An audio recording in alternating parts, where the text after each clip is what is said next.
আর 29শে রমজান পর্যন্ত এই যে বেজোড় রাতগুলোই অর্থাৎ শেষ 10 দিনে লাইলাতুল কদর খুঁজতে বলা হয়েছে। নিঃসন্দেহে আমরা জানি যে লাইলাতুল কদরের রাত এর গুরুত্বটা কি, মহত্বটা কি, সেইটুকুনি বলবো ইনশাআল্লাহ। ঈসা আলাইহিস সালামের উম্মতের একজন যুবক ছেলে 450 বছর পাথরের ভিতরে নির্জনে ইবাদত করে। তো ঈসা আলাইহিস সালাম যখন তার সঙ্গে কথা বলেন, তাকে জিজ্ঞেস করেন, তো সে বলে আমি 450 বছর ইবাদত করছি। আল্লাহু আকবার।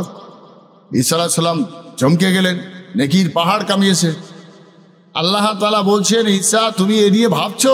তুমি জানো যে আমি তোমার পরে যে নবীকে পাঠাচ্ছি, মিন বাদ ইসমুহু আহমদ, যে নবী শেষ নবী হয়ে আসবেন, আখেরি নবী আসবেন, তার উম্মতেরা এক রাত্রেই 1000 মাসের ইবাদতের নেকি পাবে। লাইলাতুল কদর খায়রুম মিন আলফি শাহর। ঈসা আলাইহিস সালাম চমকে গেলেন যে আল্লাহ, কেন এক রাত্রে এত নেকি পাবে?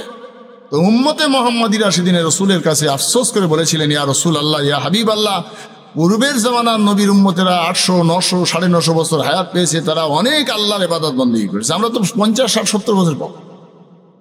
তখন আল্লাহ রসুল সাল্লাল্লাহু আলাইহি সাল্লাম এই সুসংবাদ দিলেন, লাইলাতুল কদর খায়রুম মিন আলফি শাহর, অর্থাৎ একটা রাতই 1000 মাসের ইবাদত করার সমান। একটা মানুষ যদি 50 বছর বাঁচে, তাহলে 50টা রাত যদি পায়, তা 50টা রাতে 50,000 বছরের ইবাদত, তার থেকেও বেশি।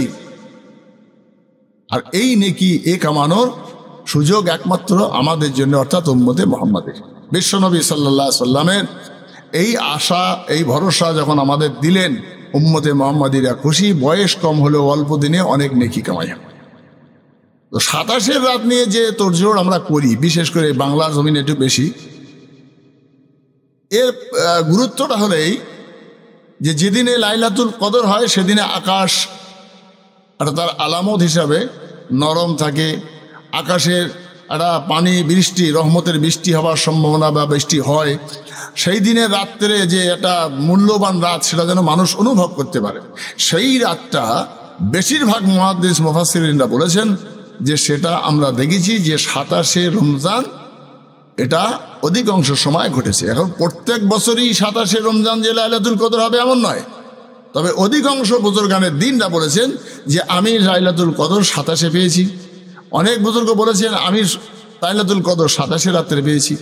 সেই জন্যে মহান আল্লাহর এই মহামানবগুলো, বুজুর্গানের দিনরা যারা বুঝতে পেরেছিলেন তাদের আধ্যাত্মিকতার উপরে, ইলমে তাসাউফ, ইলমে বাতিনিতে, তাদের উপরে বেশ করে আমরা যারা সুন্নতি, হানাফি, মুজাদ্দিদুজ জামানের মতাদর্শের মানুষ, আমরা খুব ফ্যাকড়া, খুব বেশি দলবাজি, ওই 8 রেখাত পড়ো, 4 রেখাত পড়ো, সুন্দর নামাজ না পড়লে অসুবিধে নেই, ওই টুপি না মাথায় দিলেও নামাজ হয়, এই প্যান্ট শার্ট পরে হয়, হাফ গেঞ্জি গায়ে দিয়ে হয়, সব বাঁদরামি কথাবার্তা যারা বলে, আমরা এর থেকে অনেকটা বিরত। আমরা চাই আমাদের ইবাদতটাই দুর্বল, আমরা অশিক্ষিত, আমরা অজ্ঞ, কোরআন পড়তে জানি না, দোয়া দরুদ জানি না, তার যেটুকুনি করি অন্তত সেটা সুন্নতের পাবন্দি হয়েই করি। তাই আমাদের দৃঢ় বিশ্বাস 21, 23, 25, 27, 29 তার ভিতরে মহান আল্লাহ যদি আমাদের নসিব রাখেন তো 27-এর রাত্রেই হয়তো লাইলাতুল কদর হবে। আর সেটাই যেন আমাদের তকদিরে বরাদ্দ করে দেন আল্লাহ। আর সেই বরাদ্দ করে দেওয়ার পর আমাদের তকদিরকে প্রশস্ত করে দিক এবং সমস্ত পাপ থেকে মোচন করে দিয়ে মহান আল্লাহ ওয়াদা করেছেন যে আমি আমার বান্দাদের শেষ 10 দিনে নাজাত দান করব। নাজাত মানে রহমত নাজিল করেছে 10 দিন, মাফ করে দিয়েছেন বাকি মাঝখানে 10 দিন। এবারে একটাই জায়গা, নাজাত মিনান নার, জাহান্নাম থেকে। মহান আল্লাহ যেন আমাদের ছোটখাটো ইবাদতগুলো কি কবুল করে তার পুরস্কার হিসেবে আমাদের জাহান্নাম থেকে মুক্তি দান করেন এবং পবিত্র লাইলাতুল কদর আমাদের সবার নসিবে হোক। আল্লাহুম্মা আমিন। ওয়া আখিরু দাওয়ানা আনিল হামদুলিল্লাহি রাব্বিল আলামিন।